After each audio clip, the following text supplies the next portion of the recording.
Olá, tudo bem? Seja muito bem-vindo ou bem-vinda ao curso Copywriting Escrita Poderosa, onde eu, Paulo Macedo, e o meu sócio Fred Ribas, esse carinha que está, Fala, você. vamos ensinar para você a arte e a ciência do copywriting, né? Esse é o seu segundo passo, e talvez o segundo passo mais importante da sua carreira e da sua vida. Eu digo segundo porque o primeiro foi a compra desse curso, né? E a nossa intenção é que você tenha uma experiência de conhecimento, de aprendizado, que traga realmente resultados para você a curto, médio e longo prazo. E agora eu vou passar a palavra para o Fred, vou pedir para ele se apresentar e falar um pouquinho sobre quem é ele. Depois eu vou me apresentar também e logo em seguida a gente vai entrar no conteúdo dessa aula que se chama Fundamentos do Copyright. Então, vamos lá, Fred. Show de bola. Bom, primeiro, gostaria de te parabenizar, né, por ter comprado esse curso. Como o Paulo falou, foi a primeira decisão, né, fundamental para a mudança da sua vida, da sua carreira. Com certeza, nós não estaríamos aqui, né, nem eu, nem o Paulo, se nós não tivéssemos tomado essa primeira decisão também. Um dia a gente comprou materiais, a gente resolveu investir em conhecimento, né? Investir em conhecimento pago, assim como você. E eu quero te dizer que a gente preparou esse material com muito carinho, né? Muito zelo, com muito cuidado. E, e cuidado no sentido de ter uma didática com a qual você consiga aprender e absorver aquilo que de fato tem importância, né? Porque a gente sabe que no mercado tem muita coisa que não tem usabilidade, não tem prática no dia a dia. Então a gente resolveu trazer para você aqui coisas que nós usamos no nosso negócio, nós usamos na prática, coisas que funcionam, né? Não existe uma fórmula mágica, no final das contas você vai acabar aprendendo ao longo do curso que o copywriting, ele é uma habilidade e como uma habilidade você precisa praticá-lo, né, diariamente, mas nós vamos te mostrar o passo a passo que nós fazemos, que nós aplicamos no nosso negócio.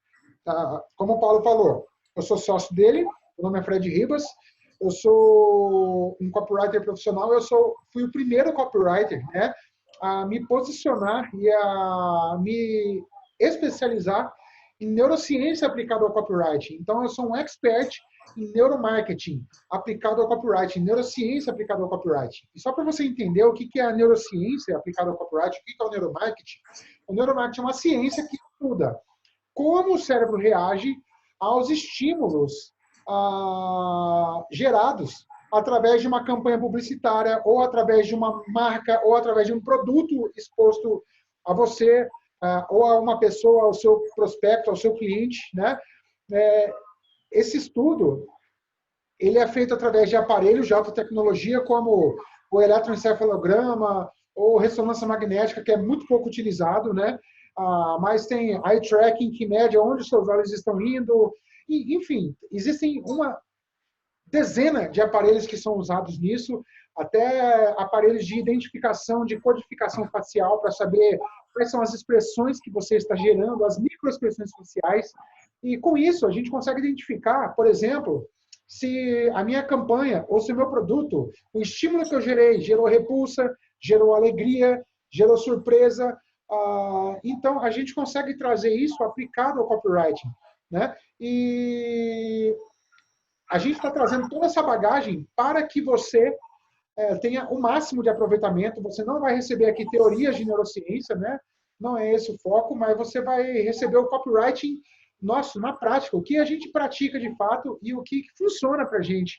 Então, eu estou muito feliz de poder compartilhar com você que está assistindo a gente aqui, e eu tenho certeza que se você estudar, pegar um papel e uma caneta e escrever de fato, né, colocar em prática e não só ficar assistindo, mas começar a colocar o seu cérebro para funcionar, com certeza o seu futuro será brilhante. Depende mais de você agora do que da gente. É isso aí. Exatamente. Então, eu daqui a pouquinho eu vou falar um pouquinho sobre quem sou eu, né, da onde eu vim, qual é a minha origem, onde eu fui parar no copywriting. Mas agora eu quero fazer um resumo desse módulo, né, que é o primeiro módulo, que é o módulo dos alicerces, onde a gente vai estabelecer com essas aulas quais são as colunas, os fundamentos para você trabalhar como copyright, com copyright. E olha só que interessante, né? Muitos sites pegam, às vezes, e te dão um fundamento muito raso sobre o que é copyright e como que ele funciona na prática. A nossa intenção com esse primeiro módulo é fazer você dominar pela raiz. Eu gosto de usar esse termo, que é quando você pega nos fundamentos, você consegue internalizar. Se você lembra lá da proposta, da promessa que nós colocamos na página oficial do curso, nós queremos que você internalize isso, pois a partir do momento em que você internalizar o conhecimento de copy, vai ficar muito mais fácil para você aplicar no dia a dia e faturar, gerar resultado, independente se é resultado de autoridade, de vendas, enfim. E no final, isso vai ser muito lucrativo para você em diversos sentidos, tá?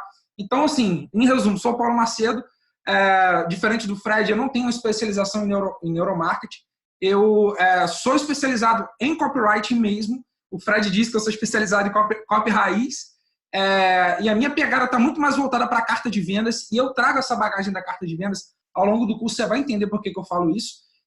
Aplico essa bagagem em vários outros formatos, como sequência de e-mail, páginas de vendas, landing pages, enfim, tá? Então agora eu vou entrar no conteúdo.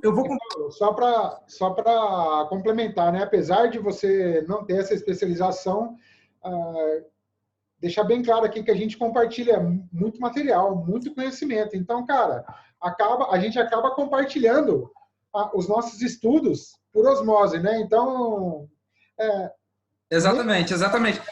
A gente eu acabo passando muito do neuromarketing para o Paulo, e o Paulo acaba passando muito das raízes do copywriting para mim, né? Exatamente. E como o Fred sempre fala nas nossas aulas, nós somos nerds. A gente está sempre estudando, investindo em materiais, investindo em treinamentos pesados, tanto americanos quanto brasileiros, para passar só o filé para você, né? A gente entrega um conteúdo realmente organizado para você, para que você gere resultado, tá bom? Então é isso. Essa apresentação foi extremamente importante, já que a gente está na primeira aula do curso e agora você vai começar a ter uma experiência real com o conteúdo de copyright. Só para você entender a dinâmica das nossas aulas, tá? Isso aqui também é muito importante. A gente sempre vai revezar. Por exemplo, nessa aula eu vou conduzir o conteúdo e o Fred vai complementar com comentários e com coisas que ele acha que são relevantes dentro do tema que a gente está tratando. Na próxima aula ele vai conduzir e eu vou fazer os comentários e vice-versa. A gente vai fazer isso até o final desse curso, tá bom? E eu tenho certeza que vai ser uma dinâmica muito interessante para você, beleza? Então vamos em frente, compartilhando a minha tela. E Fred, sempre que você quiser falar alguma coisa, você pode levantar a mão, acionar aí que eu passo a palavra para você. Tudo bem, beleza. Valeu.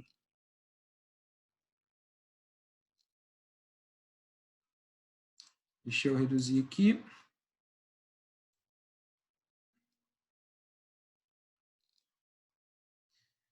Então, o título da nossa aula, como vocês puderam ver, é os fundamentos do copywriting, né, do curso Copywriting Escrita Poderosa. E nessa aula a gente vai falar sobre as origens e diversas coisas que são importantes para você que está estudando copyright, mesmo que você não pretenda ser um copywriter profissional, mas você tem negócio, produto e você entendeu que copy é fundamental para você vender mais, tá? Seguinte, eu vou começar com a citação do Albert Einstein, que é: se você não pode explicar de modo simples, você não entende bem o suficiente.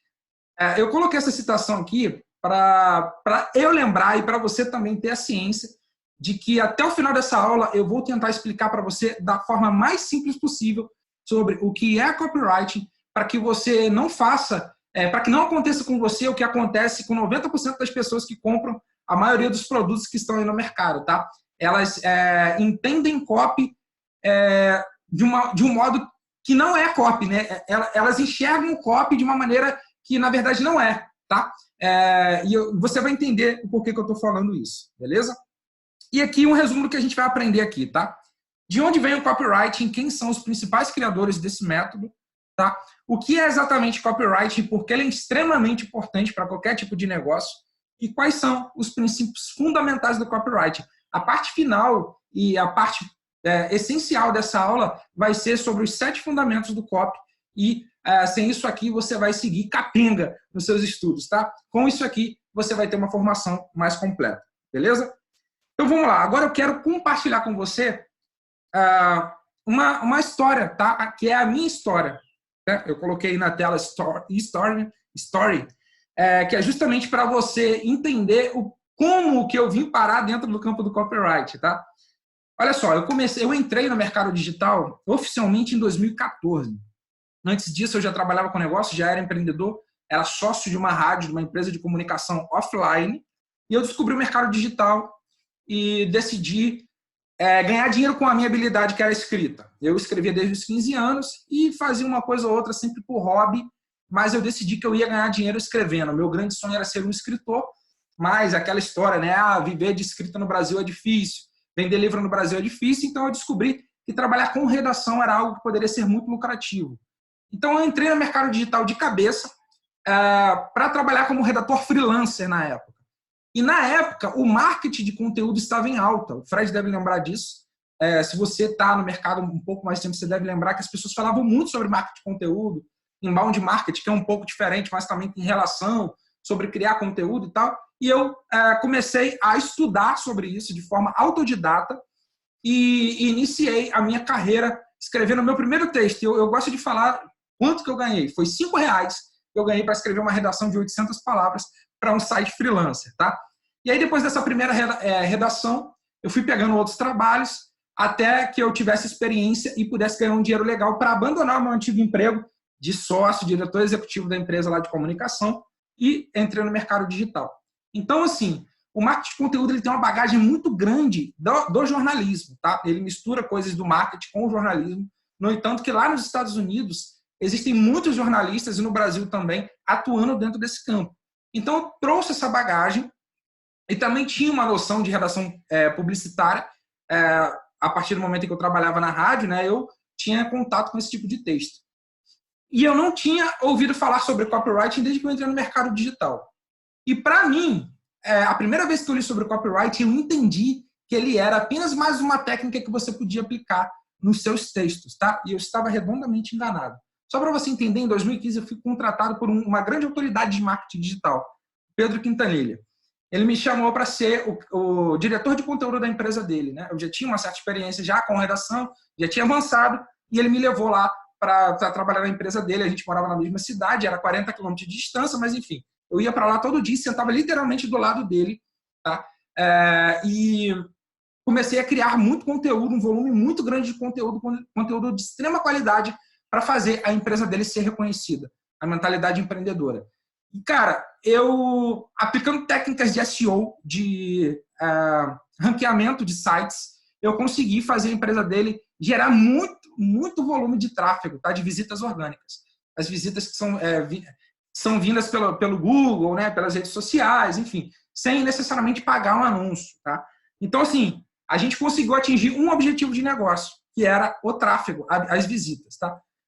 Mas chegou um determinado momento que ficou insustentável fazer só posts que geravam visitas, tá?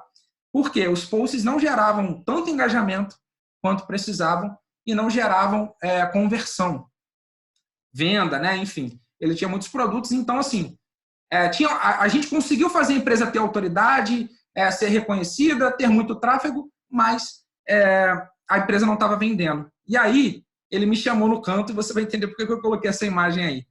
E falou: Paulo, olha só, cara, o seu conteúdo é muito bom, você tem uma técnica muito boa, você conseguiu aumentar as visitas do nosso blog, tem muita gente entrando, mas as conversões estão baixas. Eu preciso que você resolva isso. E essa foi a cara internamente que eu fiz quando ele me botou na parede e fez isso, e falou isso numa reunião, tá? E aí eu fiquei preocupado, eu falei: e agora, o que eu faço? Eu falei com ele: cara, o que você sugere que a gente faça? E ele disse: velho, o que falta para você é aprender copywriting. Nessa época, o Pedro já estudava copyright, principalmente de grandes gurus americanos, né? Cursos de grandes gurus americanos como Frank Kern, o Russell Brunson, e ele falou para eu seguir esses caras e começar a aprender. Aí, beleza, comecei a aprender técnicas de copy, gatilhos mentais na época, a estrutura de texto, aí aprendi a escrever para conversão. E os meus resultados aumentaram. Olha só que interessante. Aí eu falei: beleza, agora eu sou um redator de conteúdo especializado em copywriting. Comecei a aplicar lá os CTAs, as técnicas de copy, e os meus textos começaram a aumentar o engajamento, as conversões, enfim, tá? E aí eu dei um passo a mais na minha carreira. Eu fiquei 1 ano na empresa, tá? E aí o Pedro, eu brinco falando que ele me demitiu, e ele fala que, na verdade, ele me liberou para empreender, porque ele disse que eu não levo jeito para ser funcionário de ninguém. Apesar de ser um ótimo funcionário, tentar ser um ótimo funcionário, ele falava que quando eu falava dos meus próprios projetos, eu tinha um brilho no olho diferente. E ele percebeu que, na verdade, eu estava no lugar errado, apesar de ser uma empresa excelente, e ele falou, cara, você tem que tocar o seu negócio, porque é isso que vai te deixar feliz, te realizar, enfim. E aí eu saí da mentalidade empreendedora e montei a minha agência de conteúdo da Marv, tá? Primeiro eu comecei a trabalhar sozinho, cheguei a um determinado momento em que eu tinha mais clientes do que eu conseguia dar conta, e aí eu montei a minha agência, a Marv Digital. Foi quando eu comecei a ensinar para outros redatores aquilo que eu fazia, que era escrever marketing de conteúdo, criar estratégia de marketing de conteúdo com base em copy. E aí gerei vários cases de clientes, enfim. Mas chegou um determinado momento que é o segundo ponto crucial da minha carreira, tá? Que foi o momento em que eu quebrei. Eu estou tentando ser bastante sucinto aqui, bastante objetivo, porque o foco está em você. Mas é só para você entender o porquê que eu cheguei ao copyright e porquê que eu decidi ser um professor de copy também, tá? E aí, final de 2017, você lembra que eu comecei lá em 2014, depois fui para a Mentalidade Empreendedora em 2015. Chegamos em 2017, quando eu já trabalhava sozinho, e aí chegou um determinado momento que eu quebrei. O marketing de conteúdo só apenas utilizando técnicas de copy se tornou insustentável. Eu também cometi erros de negócio, como todo empreendedor comete, e eu quebrei, fui ao fundo do poço, fiquei sem dinheiro. E eu conto essa história com mais detalhes em outras situações, mas para resumir, tá? Fiquei sem dinheiro, eu já tinha uma funcionária, já tinha loja alugada, uma sala comercial onde funcionava a minha agência, tinha funcionários espalhados pelo Brasil e fiquei sem dinheiro até para pagar os funcionários, a minha assistente, enfim, tá? E eu lembro que eu teve uma situação que eu precisava viajar para um evento em que eu estaria no mesmo ambiente que milionários, eu respiraria o mesmo ar que milionário, mas eu estava quebrado. E na época eu tive que pegar dinheiro emprestado com a minha sogra para viajar, não tive dinheiro para pagar hospedagem nem passagem de avião. Tive que viajar de ônibus, fiz um bate-volta, tomei banho na rodoviária, e foi uma das situações mais constrangedoras que eu fiz, porque eu estava com a minha autoestima muito abalada. Foi como se tivesse pegado a minha autoestima e jogado na lata do lixo, tá? E eu lembro que eu tentava manter a postura, o sorriso, mas no fundo eu estava literalmente na merda. E aí eu participei desse evento. Quando eu voltei, eu fui procurar ajuda justamente de quem? Do Pedro, que já era o meu mentor na época, e falei com ele, velho, quebrei, essa é a situação, tô na merda. E aí ele me lembrou de algo que ele vinha falando já há vários anos, inclusive me lembrou da situação de quando eu trabalhava com ele. Ele falou, cara, por que você não virou copywriter ainda? Eu falei, tá bom, cara, mas eu aplico técnicas de copy. Ele falou, não, tô falando disso. Tô falando de fechar projetos como copywriter, de se posicionar como copywriter, de fazer lançamentos, de escrever cartas de vendas, de escrever sequências de e-mails. Cara, eu já falei para você fazer isso, você fica preso em só posts para blog, você está se limitando. E aí, eu lembro que ele falou, o que você precisa de um certificado? Ele pegou um post-it, escreveu, eu certifico que Paulo Macedo agora é um copywriter. Colou no meu peito e falou, vai embora e agora você é um copywriter. E eu fui para casa, assim, me sentindo merda, mas ao mesmo tempo motivado a mudar a minha situação. E fui para casa e decidi escrever a minha primeira carta de vendas, que foi a carta de vendas que deu origem ao meu clube que eu tenho junto com o Fred, o Outmaker Pro. E com essa carta eu fiz R$ 21.752 ao longo de alguns meses, tá? Minha primeira carta de vendas como copywriter. E aí eu fui lá, peguei as minhas redes sociais, o meu site e mudei tudo. Coloquei lá, agora eu sou um copywriter. Não com essas palavras, mas coloquei lá, copywriter profissional. Comecei a fechar os meus projetos de copy, tá? Então é só para você entender como que eu vim parar nisso aqui. E a minha vida nunca mais foi a mesma. Então, de 2017 para cá, eu nunca mais olhei para os negócios da mesma maneira, porque eu consegui entender que com copy é possível vender qualquer tipo de coisa e até mesmo ser salvo da falência. Eu fui salvo da falência com aquela única carta de vendas. E aí eu lembro da frase do Gary Halbert, que foi um dos grandes copywriters, né? Quase todos os problemas da vida podem ser resolvidos com uma carta de vendas, tá? Então, com o poder do copywriting, eu fui estudar e me salvei da falência. E eu fui pegar, por que está aparecendo esse slide para você aí? Na raiz, tá? Eu fui entender o que é copywriting lá no fundamento. E eu peguei e eu descobri que o copyright ele foi inventado nas primeiras agências de comunicação as primeiras agências de publicidade lá no final do século XVIII. E aí eu conheci o trabalho de alguns primeiros redatores e eu descobri que esse método, apesar de ser famoso no mercado atual, no mercado digital, ele já tem mais de 100 anos, tá? Há quase 150 anos.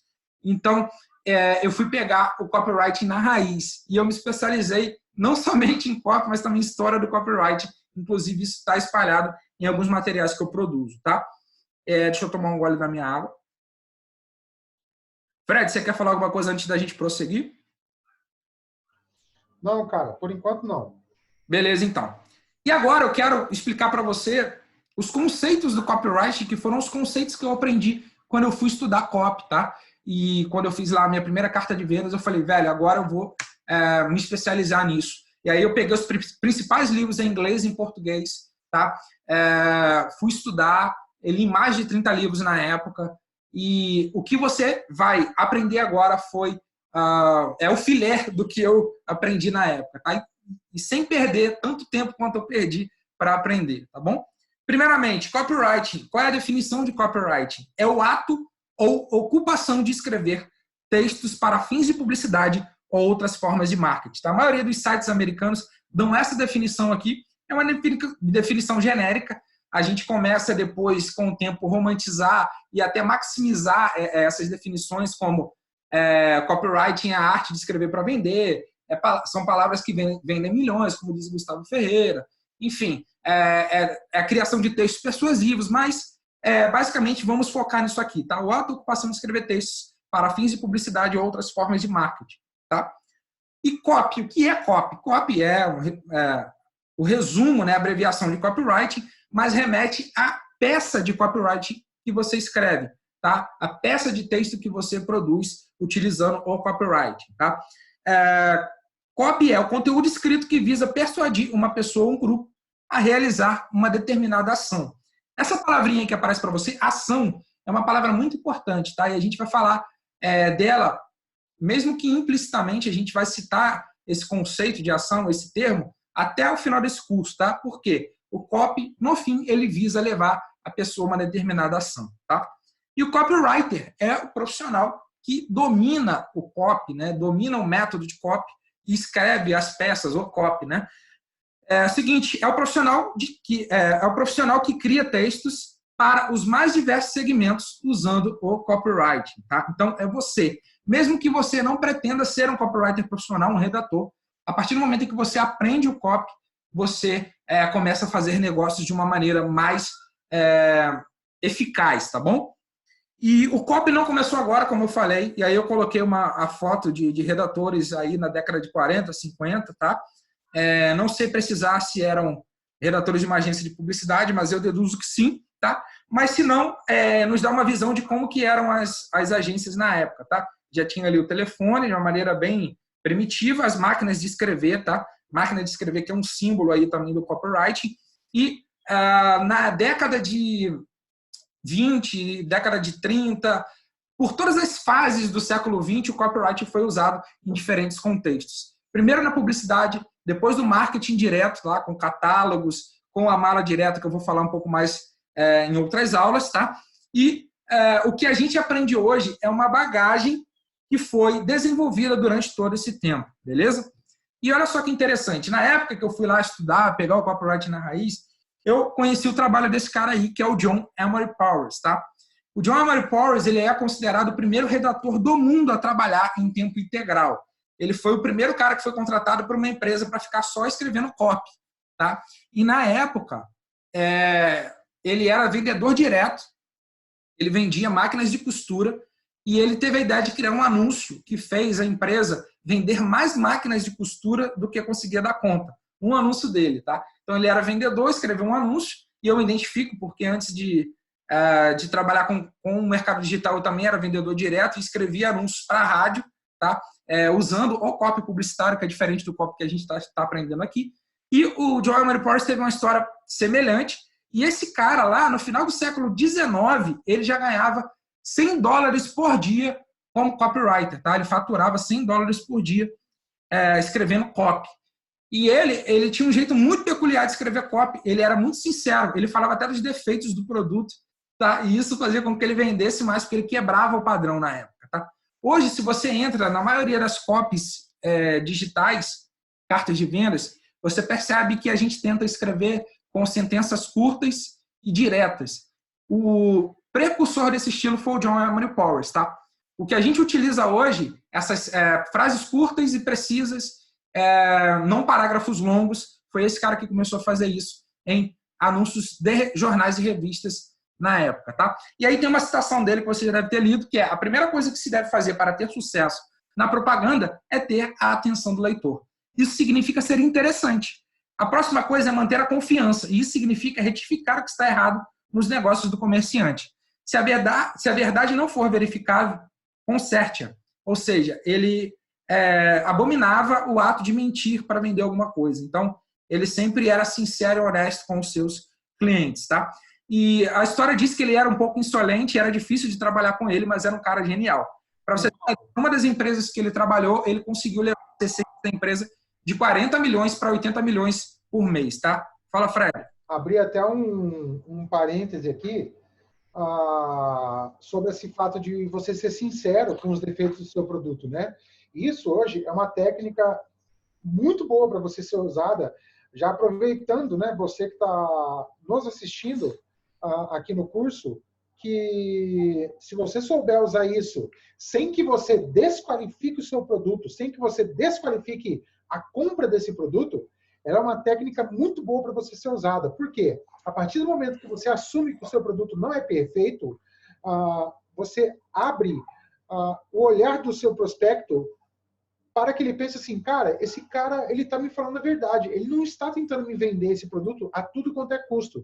Ele não está tentando falar que o produto dele é perfeito, porque, de fato, a gente sabe que não existe nada perfeito, né? E quando a gente faz isso, então, a gente consegue manter um elo de confiança. A gente abre uma porta de confiança no coração e na mente do nosso prospecto. Então, é fundamental que você saiba falar os defeitos do seu produto sem que esse defeito comprometa a sua venda, tá? Então, só um parêntese aí. E outra coisa que o John Powers ele falava é que ele era extremamente contra você mentir, né? Você ser antiético para fazer uma venda. Isso, eu e o Paulo, nós temos em comum. Nós somos extremamente contra você inventar situações que não existem para que você faça uma venda, tá? Então, é sempre bom você partir pelo lado da verdade. Muitas pessoas acham que para que você faça marketing, você precisa mentir.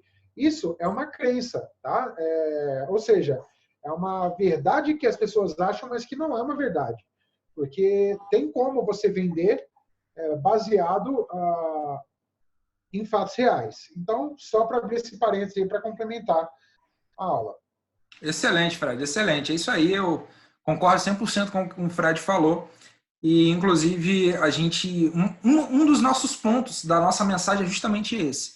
A gente fala sobre essa importância de falar a verdade e não mentir, né? O marqueteiro no Brasil é uma questão cultural. O marqueteiro, o vendedor, né? Ele tem uma visão negativa das pessoas, das massas. Justamente, o cara está sempre querendo me vender alguma coisa. Não é bem por aí, entendeu? As pessoas compram produtos ruins todos os dias. Elas tomam a decisão de comprar, né? Então, o nosso objetivo é sempre vender algo que seja bom, de valor para ela, que mude a vida dela. Estando isso bem resolvido e falando, sendo honesto com você e com o seu cliente, cara, você só tem a ganhar, beleza? E passando em frente, olha só, outro cara que eu descobri foi o Claude Hopkins, tá? Todas essas referências estão no meu livro. Não sei se você já tem o meu livro. Se não tiver, no final, na descrição dessa aula eu vou deixar o link para você adquirir, tá? Eu estou usando o meu próprio livro como bibliografia, porque muita coisa que eu aprendi eu coloquei nele. E eu falo sobre o John Emery Powers, eu falo dos cases do John Emery Powers e também do Claude Hopkins. O Claude Hopkins, para você ter uma ideia, ele é um dos pais da propaganda, tá?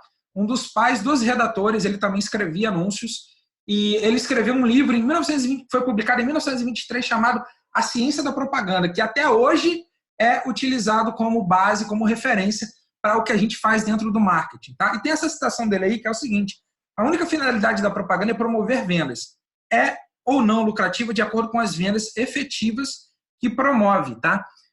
dentro da publicidade, começou-se uma cultura, a partir da era de ouro da publicidade, de escrever anúncios para ganhar prêmios, né? A gente tem aí o famoso Leão de Cannes, outras premiações, que são, às vezes, propagandas que são geniais, criativas, mas que, no fim, não promovem vendas. Esses caras aqui, eles são os pais do copywriting, mesmo trabalhando com publicidade, daqui a pouco eu vou falar a diferença entre o copy publicitário e o copy de resposta direta, porque eles focavam nessa questão de vender. O John Emery Powers, o Claude Hopkins e o próximo que eu vou citar aqui agora, tá? Então, o Claude Hopkins também foi um dos caras que me ensinou muito a partir do momento em que comecei a buscar lá na raiz o que era copywriting, tá? Inclusive, esse cara aqui é um dos pais também do marketing direto, da mala direta. Na época, olha só, lá no começo do século XX, ele já começou a aconselhar que as empresas enviassem anúncios que pudessem ser rastreados. Olha só, antes da era da internet. Então, ele colocava lá um cupom com uma numeração específica e ele sabia quem que tinha retornado o anúncio, né? Porque a pessoa tinha que enviar o cupom para poder receber o produto, e ele identificava quantos cupons foram destacados, enfim, ele media os seus resultados. E isso é muito interessante, tá? Outro cara, inclusive esse cara aqui, ele entrou na minha vida antes do John Emery Powers e do Claude Hopkins. Ele é um dos pais também do copyright, que é o David Ogilvy, é um dos redatores mais famosos do mundo, um cara que, ele era inglês, ele não era americano, mas ele atuou nos Estados Unidos, na Madison Avenue, e o seguinte, ele criou uma agência de publicidade, mas antes de trabalhar na agência de publicidade, ele trabalhou numa indústria que pegava informações pessoais para serem usadas para objetivos de guerra, tá? Então ele aprendeu como é que se fala? A descobrir informações sobre as pessoas, tá? E eu vou falar sobre isso junto com o Fred numa aula onde a gente vai falar sobre a habilidade Sherlock Holmes, tá? E você vai entender por que a gente chama essa habilidade assim, tá? E o Ogilvy, ele tinha essa facilidade de descobrir informações sobre as pessoas. E ele trouxe isso para a época da publicidade. Ele sabia exatamente o que as pessoas queriam comprar, tá? E ele destacava muito bem a importância de você escrever anúncios para vender. E essa situação que aparece na tela é uma prova disso, tá? No mundo moderno dos negócios, é inútil ser um pensador criativo e original, a menos que você também saiba vender o que cria. Quantas pessoas hoje veem os seus produtos morrerem à míngua, porque o produto às vezes é muito bom, mas ela não tem a habilidade de vender, tá? Então, às vezes, nós, copywriters, a gente tem até uma inclinação, uma tendência a dar muito mais valor à venda, à comunicação, do que ao próprio produto. O que pode ser um erro, tá? Se a sua entrega não for ao nível da sua oferta. Mas, às vezes, com um produto razoável, você já consegue, com uma oferta muito boa, vender muito. Ao contrário, é impossível. Você pode ter uma oferta, um produto muito bom, e se a oferta não for boa, a comunicação não for boa, você não consegue vender. E aí você quebra, tá bom? Então, esses caras foram os pais do copywriting, na minha opinião. Tem outros, tá? Mas esses foram os que eu estudei na época. E com base em coisas que eles falavam, que eu comecei a atuar como copywriter e a utilizar coisas dentro do meu contexto de negócios, tá? E aprendi muito. Lembrando que isso está dentro do meu livro. Se você quiser adquirir depois, você pode adquirir. E agora eu vou falar, com o apoio do Fred, aí, dos principais fundamentos do copywriting, de acordo com a minha visão, tá? Lembrando que o que eu vou falar aqui não é só baseado em coisas teóricas. São coisas que eu trago na prática, dentro da minha agência, dentro dos projetos que eu já fechei, dos cases que eu já consegui, tá? Então, você pode tirar nota disso aqui, que eu tenho certeza que isso vai mudar a sua forma de fazer negócio, beleza? O primeiro fundamento do copywriting é: o copy deve levar à ação. Lembra lá que eu destaquei? Ação, tá? Essa é uma palavrinha-chave dentro da função, da atividade, da profissão de copywriting, tá? Ação. Você sempre tem que levar a pessoa à ação.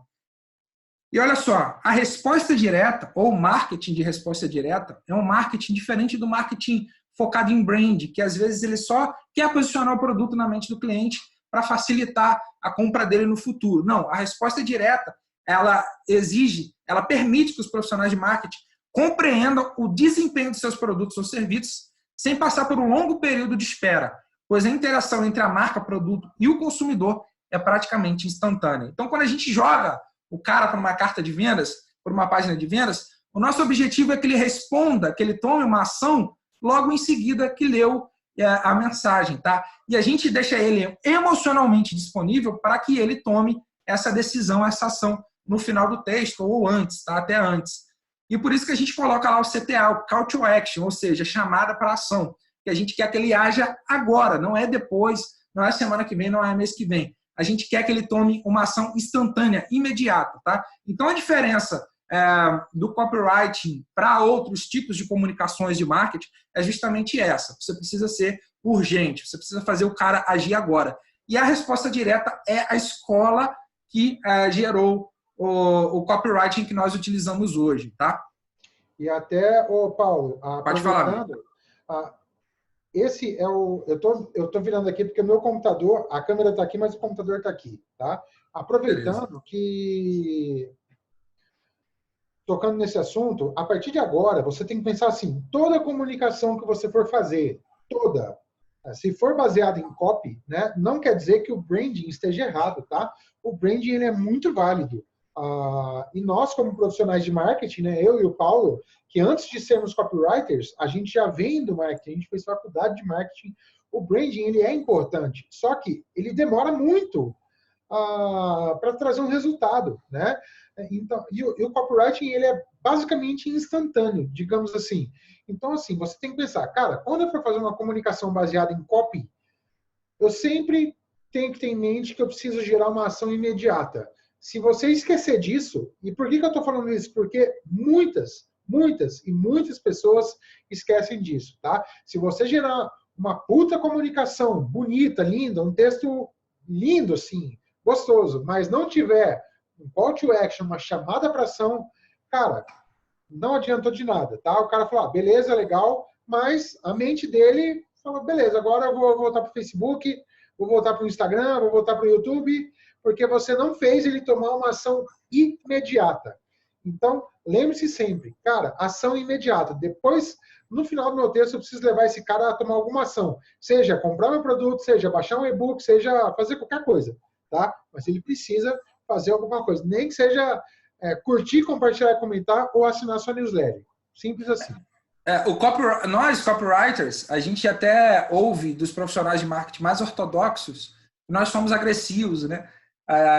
Alguns caras falam que o copywriting é uma parada mais persuasiva, né? Um negócio que às vezes exige uma ação instantânea. É justamente isso, cara. A diferença de outros modelos de marketing pro copywriting é justamente esse. Você precisa fazer a pessoa agir agora. O Fred falou, às vezes você cria um texto muito bom, você vai gerar uma experiência para o cara e ele vai até, de repente, gravar a tua marca, mas ele não vai tomar ação nenhuma. Pode ser que num outro momento ele lembre da tua marca e vá lá comprar de você. Mas, cara, você quer esperar esse tempo? Beleza. Você pode esperar esse tempo? Tudo bem. Mas você poderia muito bem estar, às vezes, já educando ele para tomar uma ação agora. E um detalhe, tá? Tem gente que não concorda com esse tipo de visão e acha que o copy é só para deixar o texto bonitinho na landing page. Cara, tudo bem, o cara pode pensar assim. Eu gosto de pensar o seguinte, foi como eu falei, as pessoas compram produtos ruins todos os dias, as pessoas tomam decisões todos os dias, o tempo todo, de modo inconsciente. A gente vai falar sobre isso aqui futuramente. O Fred, que é da neurociência aí, ele vai falar sobre isso. Mas é o seguinte, cara, por exemplo, eu identifiquei um público que está sofrendo de depressão. Aí, de repente, um cara que é um psicólogo, né, ele me contratou para escrever uma comunicação para ajudar essas pessoas, de repente, para vender um livro, para fazer a pessoa, de repente, identificar algumas coisas que está levando ela a esse estado. Estou falando de algo um pouco extremo, tá? A questão de saúde é sempre complexa, mas é só para você entender o contexto. Eu identifiquei esse público, tá? A pessoa está sofrendo ali e ela pode entrar em contato com esse médico agora. Por que eu vou deixar e educar essa pessoa para que ela entre só daqui a 6 meses? O que pode acontecer com ela nesse tempo? Então, se eu preparo o texto para ela entrar em contato com esse médico, ou então baixar o material dele agora, cara, eu vou estar ajudando essa pessoa, entendeu? Então, ela já está no estado que está precisando disso. E aí a gente aprende a identificar quando que ela está nesse estado. Então, se eu tenho essa possibilidade de fazer ela agir agora, por que eu vou esperar? Vou deixar ela esperar tanto tempo assim, entendeu? Então, é só para você entender um pouco da lógica que nós, copywriters, temos, tá? O segundo fundamento não é a publicidade. E agora você vai entender a diferença entre o copy publicitário e o copy de resposta direta, tá? Quando eu era criança, uma das primeiras experiências que eu tive com a comunicação de marketing foi, eu adorava assistir, e eu tenho uma memória muito, muito gostosa disso, eu adorava assistir aqueles comerciais de televisão de antigamente, principalmente comercial de cerveja. Tinha lá do caranguejo que rebolava na praia, eu não lembro se era Brahma ou Kaiser. Você lembra disso, né, Fred? Tinha da outra, da tartaruga que... Eu lembro, cara, da tartaruga, batia balãozinho. Fazia embaixadinha, a latinha caía do caminhão, ela fazia embaixadinha e depois bebia, abria a cerveja e bebia. Eu adorava esse tipo de comercial. E eu falava assim, o meu sonho na época de criança era ser desenhista. Eu falava, cara, se eu não for desenhista de história em quadrinhos, eu vou ser o cara da publicidade. Eu ficava falando isso dentro de mim. Eu tinha lá 11, 12, 13 anos, tá? Só que esse tipo de comercial, cara, eu, criança, tá? Também eu não era público-alvo, mas não me deixava com vontade de ir lá na geladeira pegar uma cerveja e beber, tá? Até porque se eu tivesse essa vontade, eu correria risco dos meus pais serem presos, porque criança não pode beber. Mas, cara, eu não tinha essa vontade. Mas, cara, eu gravava os comerciais e gravava às vezes que era da Kaiser, que era da Brahma, né, que era da Antártica. E, cara, a marca ficou na minha cabeça, mas eu não tomei nenhuma decisão de comprar o produto. Até mesmo agora, depois de grande, eu não bebo Ambev, velho. Não gosto de cerveja da Ambev. Ou seja, não foi algo que me levou à ação, tá? Mas foi algo que gravou a marca na minha cabeça. A diferença do copy publicitário para o copy de resposta direta é justamente esse. A publicidade, ela tem o foco, às vezes, de gravar o produto na sua cabeça e facilitar com que ele seja posicionado, que ele esteja bem posicionado para quando você for até o varejo, né, até a sua a prateleira, você comprar o produto. O copy de resposta direta, não. Ele sempre leva à ação. Olha só a diferença. Aí aparece um outdoor do lava-roupas líquido Brilux. Aí tem um slogan, né? Basta uma tampinha. Ou seja, beleza, tá? Basta uma tampinha para colocar ali na máquina de lavar para bater e vai deixar minha roupa limpa, tá? O copyright publicitário, ele traz uma soft sell ad, isto é, um anúncio de venda suave, tá? Ele não está fazendo para você, ele não está falando para você tomar uma decisão agora. Já o copyright de resposta direta, que é o copy que nós estudamos, ele traz uma strong call to action, ou seja, uma forte chamada para ação. Aí eu até coloquei do lado aqui um CTA. Haja agora. Acredito que você já tenha notado a diferença entre esses dois modelos de texto. Tá? Paulo, nos baseamos no segundo. Pode falar, Fran. E até nos Estados Unidos, né, uma máxima lá bem conhecida, que eles falam que o copywriter de agência, né, que aqui é o copywriting publicitário que a gente está falando, esses caras eles são programados para ganhar prêmios, né? Enquanto que o copywriter de resposta direta, apesar dele não ganhar prêmios, ele não é convidado para ir lá receber os troféus, esse é o cara que, de fato, coloca dinheiro no bolso das empresas, né? Exatamente, é isso aí.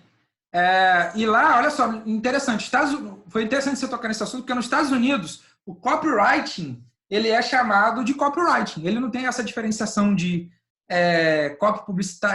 de publicidade, de redação publicitária e de copyright, como nós fazemos no Brasil, tá? Lá, o copywriter é tanto o cara que trabalha em agência de publicidade, quanto o cara que trabalha com marketing de resposta direta.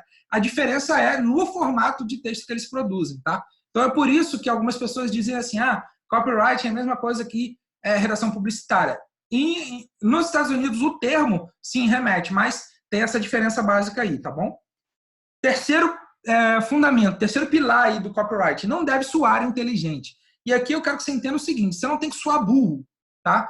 Mas o Fred sempre fala essa máxima e as pessoas são burras, mas elas não são burras, e isso a gente se inclui. Não são burras no sentido de serem ignorantes, mas é o seguinte, cara, o nosso cérebro, ele toma atalhos para fazer com que as informações sejam recebidas de uma forma fácil, prática. Então, quando você escreve com uma linguagem rebuscada, você está indo contra isso, tá? E a não ser que você esteja escrevendo para eruditos, para pessoas aí com um nível de cultura maior, você tem que escrever um texto muito simples que até uma criança de 5 anos conseguiria ler. E tem uma máxima aqui do Eugene Schwartz, que diz o seguinte: escreva para o cérebro dos chimpanzés de forma simples e direta. O Eugene Schwartz foi um grande publicitário, Ele está vivo, Fred? Eu não sei. Você sabe dizer? Não, já morreu. Já morreu, né? Então, ele foi um grande copywriter, tá? E ele falava sobre isso aqui. E vários grandes mestres falavam coisas semelhantes, tá? Escreva de forma simples. Então, quando você for escrever o seu texto agora, lembre-se, você não está escrevendo um romance para ganhar lá o prêmio Jabuti, ou então você não está com o objetivo de ganhar o Nobel de Literatura, tá? Você está escrevendo para converter. Então, a sua comunicação precisa ser simples, objetiva e direta, tá? Então, Fundamentos. A gente tem um costume, né? Eu e o Paulo, da gente acabar corrigindo a cópia um do outro. E o Paulo, como ele é um escritor nato, né? Ele tem uma tendência, às vezes, a colocar uma linguagem mais rebuscada, mais elaborada. Eu falo, Paulo, deixa mais simples aí, cara, porque uma criança de 10 anos tem que entender, né? Em alguns pontos, óbvio, né? Não é a cópia inteira, em alguns pequenos trechos. E você sempre tem que ter isso em mente, que a cópia ela deve ter um tom de... A gente fala de conversa de bar, como se você chamasse um amigo seu para dar um conselho, né? Como eu aqui estou falando com você. E como que você vai saber se o tom da sua cópia está no caminho correto? Depois que você escreveu, basta que você leia em voz alta. Se você lê em voz alta e ela não estiver soando como uma conversa, mas estiver soando como um artigo, ou como um livro, ou como, sei lá, um texto escrito, não está boa, tá? Ela precisa soar de maneira natural, assim como soaria uma conversa. Exatamente. Hoje mesmo, no dia que a gente está gravando essa aula, o Fred ele corrigiu uma carta de vendas minha e teve uns 3 trechos lá que ele falou, cara, simplifica essas palavras aqui, bota mais simples, e não eram palavras tão difíceis, mas realmente ele observou que estava um pouco rebuscada. E isso é uma coisa que eu mesmo procuro melhorar, porque é o seguinte, cara, antes de ser copywriter, lembra lá, eu era produtor de conteúdo, tinha uma bagagem lá com linguagem jornalística e também publico livros, sou escritor desde 2013. Então, antes de ser copywriter, eu já era um escritor. Então, cara, vez ou outra eu ainda dou, porque assim, o meu cérebro está condicionado a entender a alma daquela palavra, mas às vezes a pessoa que está lendo não. Então, quanto mais você simplificar, mais fácil fica para você converter a partir do seu copy, tá? Quarto grande fundamento é não escrever lixo. Eu até troquei a ordem aqui. Eu tinha colocado não é escrever lixo, mas é não escrever lixo. Você não vai escrever lixo, tá? E você vai entender o porquê que eu estou falando isso a partir do conceito que o Gary Halbert foi o copywriter mais habilidoso do mundo. Ele explicava que é o conceito de pilha A e pilha B. Olha só, quando eu era criança, e foi antes da internet chegar, né, nas fronteiras da Baixada Fluminense, que é o meu lugar de origem, cara, a gente se comunicava com carta. Minha mãe recebia muita correspondência, às vezes boleto, né, e propaganda, enfim. E eu lembro que meu pai e a minha mãe separavam, né, as cartas, o que era correspondência, do que era propaganda, do que era textos de vendas, né, peças de vendas. E isso, cara, é o conselho de pilha A, pilha B. Até hoje, quando você está lá no seu e-mail, você separa o que é lixo, que você considera que é spam, e o que você quer realmente abrir. Tá? Então, assim, por exemplo, às vezes aparece lá uma headline no seu e-mail, no assunto de e-mail, de um texto que você sabe que se abrir tem uma promoção ali. E você não abre, você bota para o spam, exclui, enfim. Tá? Então, cara, não é esse tipo de texto que você tem que escrever. É justamente um texto que não pareça vendas. Parece contraditório, mas não é. Você tem que vender sem vender. Quanto mais as suas headlines, que são títulos, né, os seus textos de copy, quanto mais não parecerem vendas, mais eles vão vender. E você vai aprender isso com o tempo. Tá? Então, a pilha A contém as cartas que são ou que parecem ser pessoais. Tá? E a pilha B contém contas, catálogos, brochuras, anúncios, anúncios impressos, envelopes, que obviamente contém uma mensagem de vendas. Isso aqui falando de uma linguagem da correspondência física. Mas hoje, na linguagem de internet, é isso. Você está muito mais propenso a clicar num anúncio que tenha uma manchete de notícia do que num texto de compra aqui, conheça esse produto. Tá? Então, aprenda esse conceito. Quanto mais você escrever para a pilha A, mas os seus anúncios serão abertos, clicados, lidos e mais vão converter. Quer falar alguma coisa, Fred? Não, aí não. Beleza.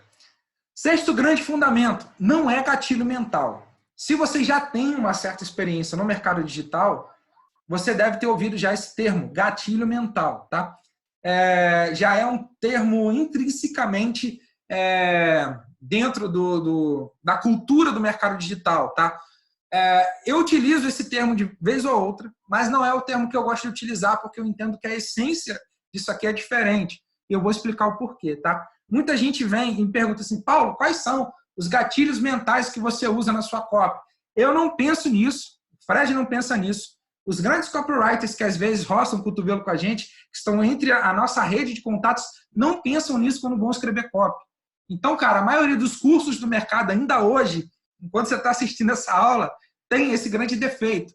Eles ensinam que você tem que ter uma planilha lá, com vários gatilhos mentais, gatilho da autoridade, gatilho da escassez, gatilho de não sei o que lá. E, cara, você tem que consultar essa planilha para escrever a sua copy e colocá-la dentro de um template. Fuja disso, tá? Quando você compreende o copyright pela raiz, olha só, voltando aqui, quando você internaliza os conhecimentos de copy, as técnicas, você não pensa nesse tipo de coisa, tá? Então, gatilho mental é o tipo de palavra, olha só, esse é o termo, esse é o conceito, a definição que as pessoas geralmente utilizam, mas que eu considero errado, e o Fred também. É uma palavra, um termo que quando você utiliza, ativa um gatilho na mente do seu cliente e faz ele se despertar, às vezes tomar um impacto com a sua copy, tá? Copyright não é isso, tá? Você deve gerar um impacto no seu leitor, você deve acionar certos atalhos na mente dele. Olha só, a palavra-chave é essa, atalho. Por quê? O nosso cérebro, ele aprendeu ao longo do tempo a tomar atalhos para tomar decisões. Por quê? Porque, cara, nosso cérebro ele quer economizar energia, tá? E quando nós nos deparamos com certas situações, a gente automaticamente aciona um atalho na nossa mente. Então, por isso que o termo gatilho não é o considerado correto por mim, tá? Eu gosto mais do termo atalho. E aqui, ó, o seguinte, copyright é muito mais que gatilhos mentais. Na verdade, o termo mais adequado não é gatilho mental, mas atalho mental, baseado nos atalhos que o cérebro dá para tomar decisões. Esse conhecimento ajuda a compor uma cópia altamente persuasiva junto com outros elementos de comunicação. Então, lembre-se disso, tá? Não é gatilho mental. Quando alguém perguntar que tipo de gatilho você usa, eu falo assim, cara, não penso nisso. E você vai aprender a internalizar os conhecimentos. Ó, até aproveitando, falando de gatilhos mentais, né? O Paulo já falou aqui, cara, fuja disso. Pessoas que vendem esse tipo de coisa, a maioria dos copywriters que vendem isso, eles sabem que isso não funciona, tá? Só que eles vendem porque eles sabem que isso chama atenção, né? Então é uma maneira deles fazerem, digamos assim, dinheiro fácil. Essa é a verdade. E explicando ali o que o Paulo falou, mais partindo do ponto de vista da neurociência, neurocientífico, vamos voltar na nossa época de ser humano há milhares de anos atrás, tá? Hoje, o Homo sapiens sapiens, que é a nossa espécie, ela tem aproximadamente entre 150 mil a 180 mil anos. Então, vamos imaginar que, sei lá, há 100 mil anos atrás, nós estivéssemos vivendo aí lá na época onde não existia essa sociedade, não existiam cidades, civilizações, nós éramos nômades e vivíamos de caverna em caverna, né? Buscando alimentos, caçando os nossos alimentos ou coletando. E a gente precisava sobreviver. A gente só vivia para isso, para sobreviver e para proliferar, para procriar. Digamos que a gente gastasse muito tempo, por exemplo, pensando. O nosso cérebro, ele é o órgão, ou um dos órgãos, que gasta mais energia do nosso corpo. Ele é responsável pelo consumo de 20% de energia. E quanto mais a gente pensa, raciocina, mais energia ele gasta. Então, digamos assim, a gente já está uma semana sem comer, tá? Procurando alimento. Não é fácil achar alimento. Se eu ficar pensando muito para tomar decisões, a chance que eu tenho de acabar a minha energia e morrer é alta. E eu preciso poupar minha energia para usar esse resto que tem para caçar, para conseguir pegar uma presa que vale a pena. E caçar não é fácil, porque quando eu acho uma presa, eu ainda tenho a chance de perder essa presa. Outro ponto. Estou andando na floresta, eu vejo alguma coisa se mexendo.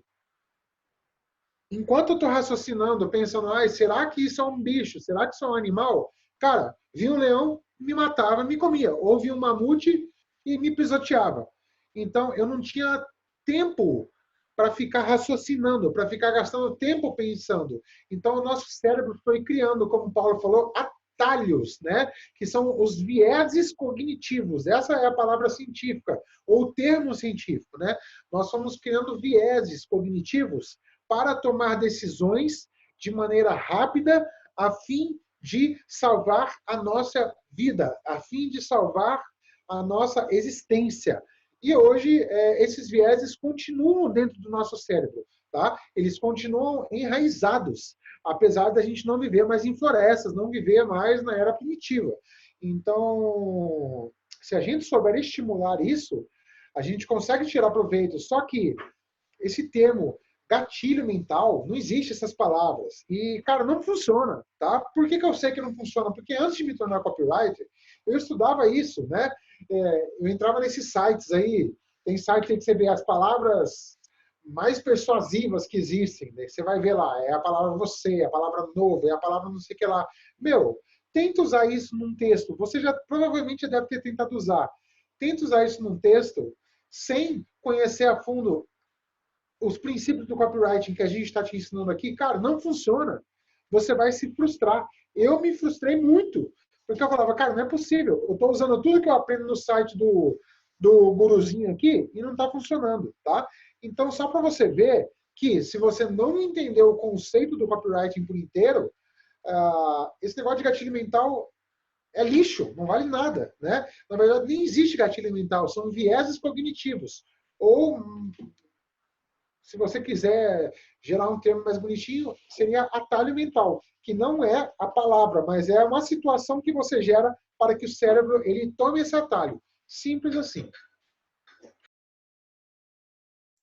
Muito bom, Fred. Sempre que tiver essas explicações sobre o cérebro, eu vou te passar a bola. Show de bola, galera. Olha só. Sétimo grande fundamento do copyright. Uma busca constante pela originalidade. E aqui eu vou trazer um paradoxo.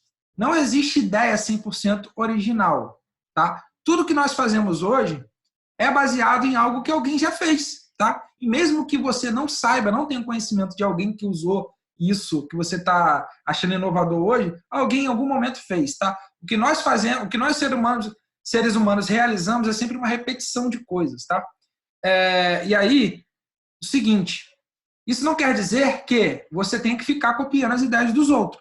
Você tem que ser autêntico, você tem que buscar os seus próprios caminhos. Inclusive, isso foi assunto no nosso clube esses dias, a gente falou até numa live, se não me engano.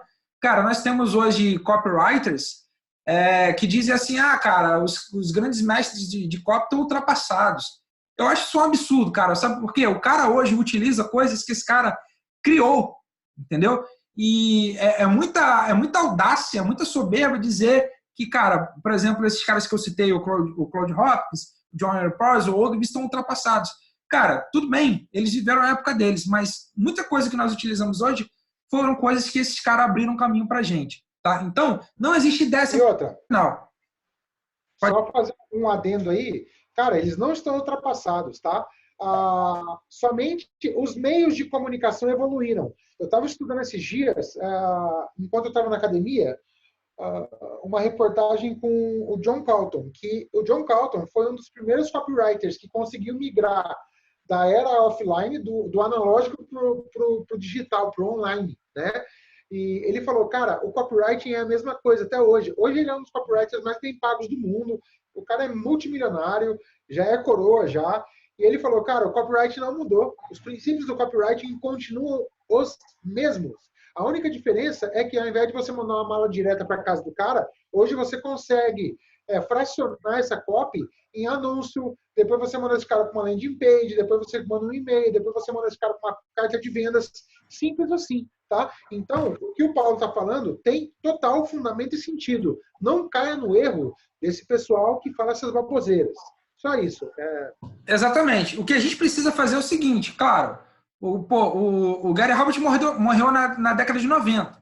A maioria das copies dele são da década de 80. O que eu preciso fazer quando eu estudo essas copies? É contextualizar. Cara, essa técnica que ele usou lá para escrever, para vender um produto que foi vendido por uma copy física, numa carta de vendas física, eu vou utilizar dentro do contexto do digital.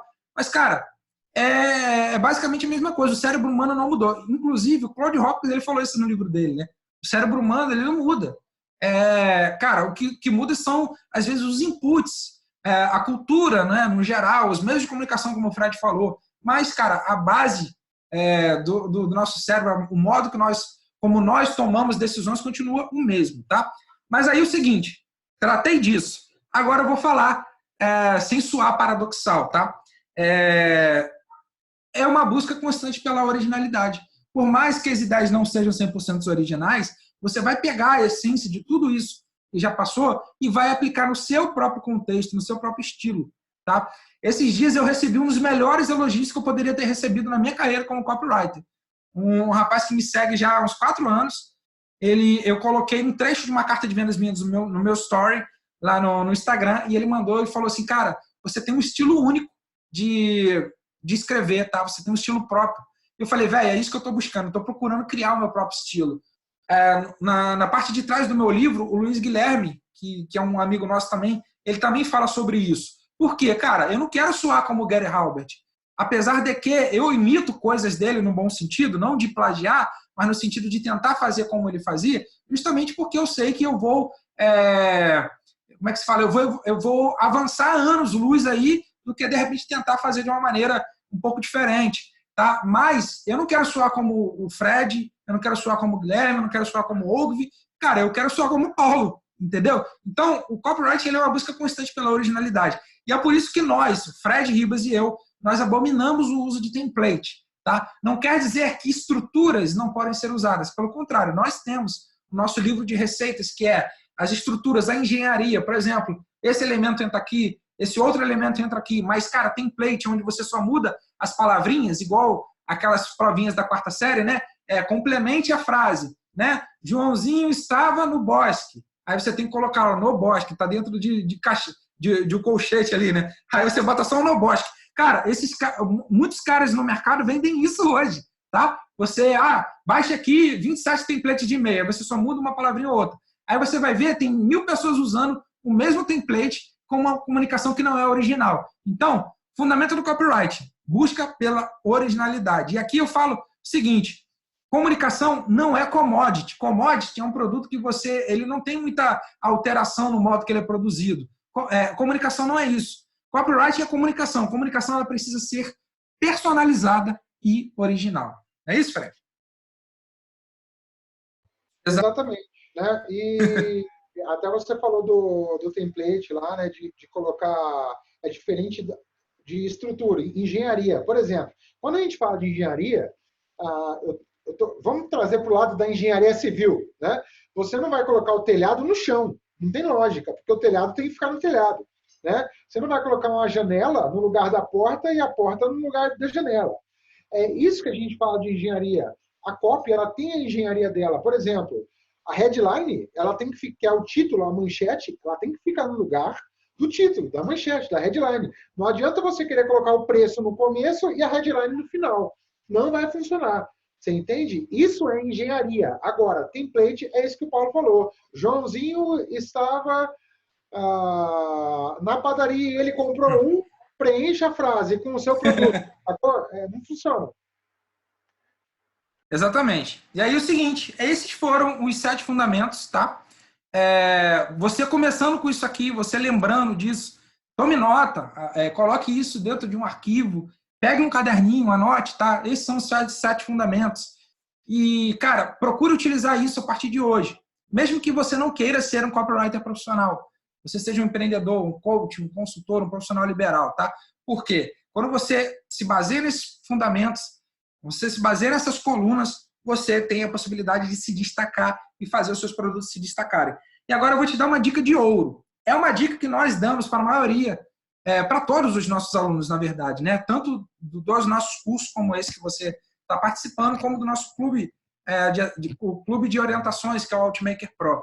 A gente fala muito sobre isso. E é uma dica que grandes mestres do copywriting falavam, tá? E falam ainda, que é ler e estudar uma carta de vendas e outras peças todos os dias. Quando a gente fala todos os dias, no nosso caso, que nós somos copywriters profissionais, a gente faz isso.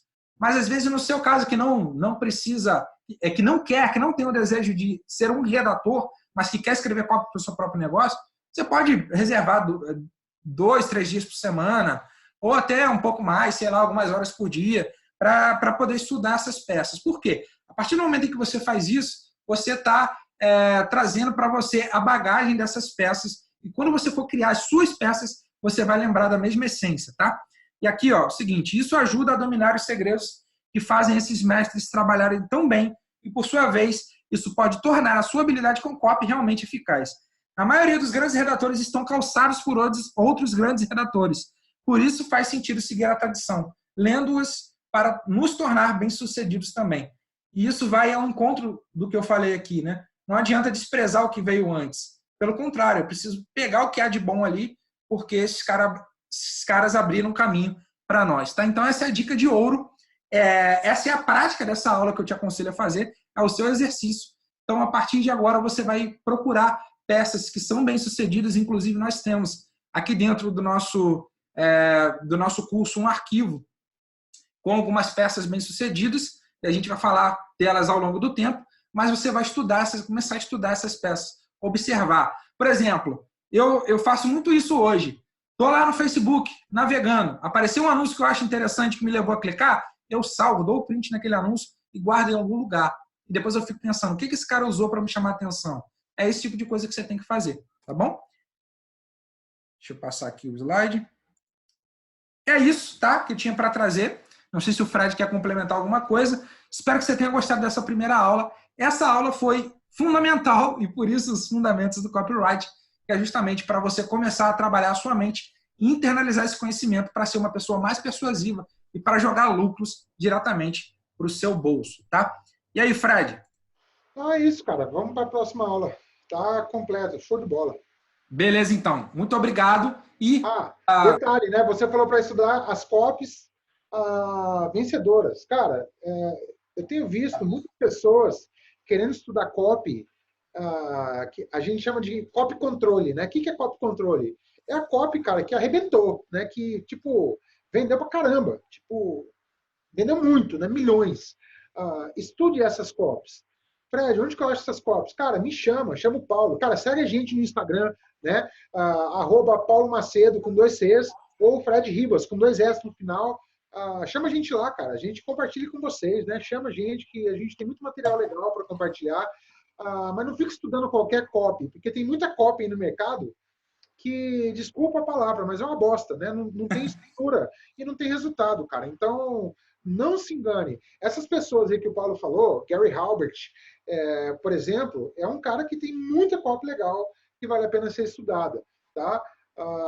Nós mesmos, eu e o Paulo, nós temos algumas copies que faturaram horrores, né? Então, cara, chama a gente, né? E siga a gente lá nas redes sociais se você ainda não segue, que vai valer a pena. E é isso aí. Vamos para a próxima aula. Então é isso. Obrigado e daqui a pouco a gente se vê. Show.